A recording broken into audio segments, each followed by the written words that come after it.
الحمد لله نحمده ونستعينه ونستغفره ونعوذ بالله من شرور أنفسنا وسيئات أعمالنا. من يهده الله فلا مضل له ومن يضلل فلا هادي له. أشهد أن لا إله إلا الله وحده لا شريك له وأشهد أن محمدا عبده ورسوله وصفيه من خلقه وخليله. أدى الأمانة وبلغ الرسالة ونصح الأمة وكشف الله به الغمة وجاهد في الله حق جهاده حتى أتاه اليقين. وتركنا على محجة بيضاء ليلها كنهارها لا يزيغ عنها إلا هالك.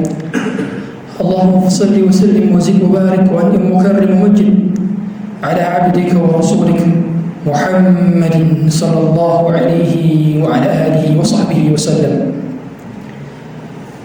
فيا عباد الله، أوصيكم ونفسي المذنب بتقوى الله وطاعته لعلكم تفلحون. تقوى إله العالمين فإنها عز وحرز في الدنيا والمرجع، فيها غنى الدارين فاستمسك بها والزم تنل ما تشتهيه وتدعي. فقال تبارك وتعالى: يا أيها الذين آمنوا اتقوا الله حق تقاته ولا تموتن إلا وأنتم مسلمون. فقال عز من قائل: يا أيها الذين آمنوا اتقوا الله وقولوا قولا سديدا يصلح لكم أعمالكم ويغفر لكم ذنوبكم ومن يطع الله ورسوله فقد فاز فوزا عظيما. فقال تبارك وتعالى: يا أيها الناس اتقوا ربكم الذي خلقكم من نفس واحدة وخلق منها زوجها وبث منهما رجالا كثيرا ونساء واتقوا الله الذي تساءلون به بالأرحام إن الله كان عليكم رقيبا. معاشر الحاضرين، jemaah sidang Jumat yang dirahmati Allah Subhanahu wa taala, tidak ada yang pantas, tidak ada yang tepat dari mensyukuri segala macam nikmat tetesan air yang mengalir pada tubuh kita ketika kita mandi di hari Jumat. Tidak ada yang pantas, yang lebih pantas kita lakukan dari mengalirnya darah, dari tetesan air, dari detakan jantung, dari air tangan, dari detakan yang terdetak dalam dada kita, kecuali mengucapkan Alhamdulillah. Sehingga kalimat Alhamdulillah dan Innal Hamdalillah menjadi salah satu syarat bagi khatib ketika memulai khutbahnya di hari Jumat. Salawat beserta salam kita haturkan kepada dia yang jauh di sana, yang belum kita lihat wajahnya, tapi kerinduan numpuk dalam dada. Kepada dia yang jauh di sana di kota Al-Madinah Al-Munawwarah, belum sempat kita genggam tangannya, tapi kerinduan numpuk dalam dada. Dia yang merindukan kita, tapi tak jarang kita juga tak merindukan beliau. Malu ketika nanti kita bertemu dengan beliau di telaganya, sebagaimana beliau berkata, inni faratukum alal haud, aku menunggu kalian di telaga. Malu kita berjumpa dengan beliau kalau sunnahnya masih banyak tertinggal, kalau amalan ketaatan masih banyak terluputkan, kalau amalan saleh masih banyak kita malu melakukannya, sedangkan beliau memperjuangkan umatnya dengan berkata ummati ummati di akhir hayatnya. Malu kita berjumpa dengan beliau, malu berjumpa di telaganya, yang mana telaganya lebih manis daripada susu, lebih putih daripada salju, lebih sejuk daripada madu. Malu kita berjumpa dengan beliau kalau hari ini kita malu menegakkan sunnahnya, kalau hari ini kita malu menegakkan syariatnya, kalau hari ini kita malu menegakkan sunnah-sunnah yang dibawa dan junjung tinggi oleh beliau. Beliau mencintai kita, tapi kita tidak balas mencintanya. Maka malulah kita menjadi umatnya bila pada hari Jumat tidak memperbanyak salawat atas beliau, tidak membaca surat Al-Kahfi di malam Jumat dan di hari Jumat, tidak berdoa di sepertiga malam terakhir, tidak berdoa nanti selepas asar.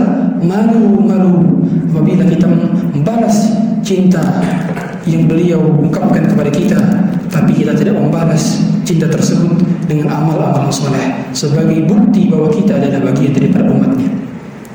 Ma'asyarul hadirin, jemaah sidang Jumat yang dirahmati Allah Subhanahu wa taala, sudah masuk akhir bulan Syawal. Tidak terasa kita berpindah lagi nanti ke bulan Zulqa'dah, ke bulan Zulhijjah. Tepat nanti pada tanggal 10 Zulhijjah, semua hari yang mana menjadi perayaan bagi umat Islam adalah 3 hari saja, hari Jumat dan 2 hari raya, yaitu Idul Fitri dan Idul Adha.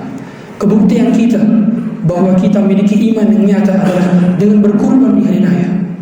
Terpampang sudah di media, banyak kita saksikan bahwa ada pengemis yang mengumpulkan 1.000, 2.000, 3.000, 5.000 penghasilan tiap harinya untuk dia kumpulkan menjadi 1 ekor kambing nanti pada tanggal 10 Zulhijjah.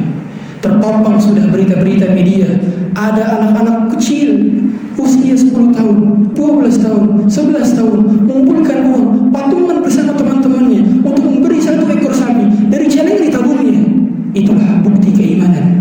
Bukti keimanan telah ditunjukkan oleh mereka yang usianya lebih rendah daripada kita, uangnya lebih sedikit daripada kita, hartanya lebih miskin daripada kita, tapi mereka mampu buktikan keimanan, bahwa keimanan bukan soal yang banyak-banyakan harta, bukan soal banyak-banyakan mengaji, tapi keimanan harus dibuktikan. Apakah kita mampu berkurban sapi 1 atau yang lebih kecil daripada itu, kambing 1? Allah tidak meminta anak kita sebagaimana Nabi Ibrahim diminta anaknya oleh Allah Subhanahu wa taala. Allah tidak meminta keluarga kita, bahkan Allah tidak meminta diri kita. Allah tidak minta untuk kita menyembelih diri kita sendiri, tapi yang Allah minta hanya 2 juta, 3 juta, hanya patungan 1 sapi. Itu pun patungan. Allah tidak memintanya 1 ekor sapi. Tapi di antara kita masih ada yang berat untuk melakukannya. Maka bukti keimanan bukan dengan mengucapkan saya telah beriman. Maka wajarlah Allah Subhanahu wa taala katakan dalam surat Al-Ankabut, ahasiban nas an yutraku an yaqulu amanna wa hum la yuftanun. Apakah manusia mengira bahwa Allah dapat percaya dengan keimanan mereka sedangkan mereka tidak diuji keimanan? Tidak. Keimanan diuji dengan perbuatan. Keimanan diuji tatkala alam berkumandang. Apakah dia melangkahkan kaki ke masjid atau melanjutkan berbaring tidurnya dalam kegelapan? Keimanan dilanjutkan dan dibuktikan. Apakah dia berbakti kepada orang tuanya ketika orang tuanya masih ada, dan apakah dia berbakti kepada orang tuanya ketika orang tuanya sudah tiada? Bagaimana berbakti ketika orang tua sudah tidak ada? Adalah dengan silaturahmi dengan kerabat orang tua, dan terus mendoakan dan terus bersedekah atas nama mereka. Itu bukti berbakti paling jujur. Begitu pula keimanan kepada Allah. Keimanan tidak ditunjukkan dengan beramai-ramai ketika banyak manusia di hadapannya, tapi keimanan dibuktikan tatkala dia sendiri berada di dalam kamar kesunyian, kegelapan, dan itu keimanan dibuktikan. Keimanan dibuktikan baik ketika sendiri maupun ketika beramai-ramai. Ma'asyarul hadirin, jemaah sidang Jumat yang dirahmati Allah Subhanahu wa taala. Pada hari ini kita semua berada dalam kegembiraan, dalam sehat walafiat. Nanti ada satu masanya di mana daun sudah tidak lagi menjadi hijau, dia kembali menguning. Yang menguning menjadi layu, yang layu menjadi debu, yang debu menjadi debu yang berterbangan di langit yang tidak bernilai. Begitu pula diri kita. Nanti akan ada satu masa bahwa kita tidak lagi dikenal. Jangankan jasadnya, namanya sudah lagi tidak dikenal, dilupakan oleh orang. Betapa kita mudahnya melupakan orang yang sudah meninggal pagi tadi. Betapa mudahnya kita sudah melupakan orang yang sudah meninggal kemarin sore. Betapa mudahnya kita mudah melupakan orang yang meninggal setahun yang lalu, 2 tahun lalu. Kemana orang yang sudah meninggal itu? Hanya sebatas nama. Tapi yang tersisa daripada itu adalah amal soleh kita. Oleh karenanya jangan pernah kita muliakan sesuatu apapun dalam di dunia ini melainkan amal-amal soleh kita. Wajiblah kita agungkan, dalam artian kita hendaknya menjadikan itu sebagai prioritas utama, bukan iming-imingan duniawi, karena yang dikumpulkan akan sirna, yang disandar akan mati, dan yang ditumpu juga akan binasa.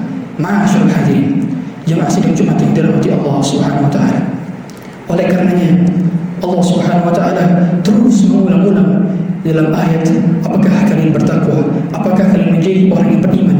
Karena bukti keimanan dan bukti ketakwaan adalah dengan beramal saleh. Barakallahu li wa lakum fil Qur'anil azim wa nafa'ani wa iyyakum bima fihi min al-ayati wa dhikril hakim.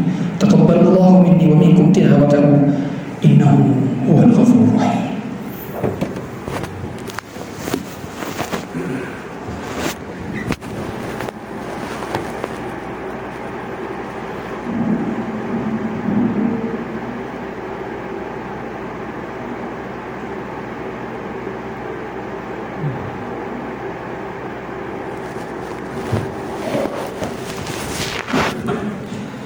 الحمد لله، الحمد لله خالق الوجود من العدم وجاعل النور من الظلم ومخرج الصدر من الألم، فنشكره على المصائب كما نشكره على النعم، ونصلي ونسلم على رسول الأكرم ذي شرف الأشر ونور الأتم وكمال نبينا والخاتم سيد ولد آدم الذي بشر بعيسى بن مريم ولعل ميثته إبراهيم عليه السلام حين كان يرفع غير الله المحرم، وصلى الله على النبي الأمي وعلى آله وصحبه وسلم.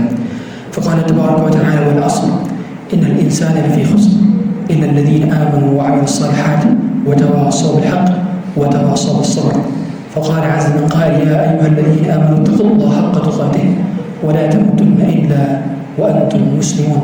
فقال عز من قائل: إن الله وملائكته يصلون على النبي يا أيها الذين آمنوا صلوا عليه وسلموا تسليما.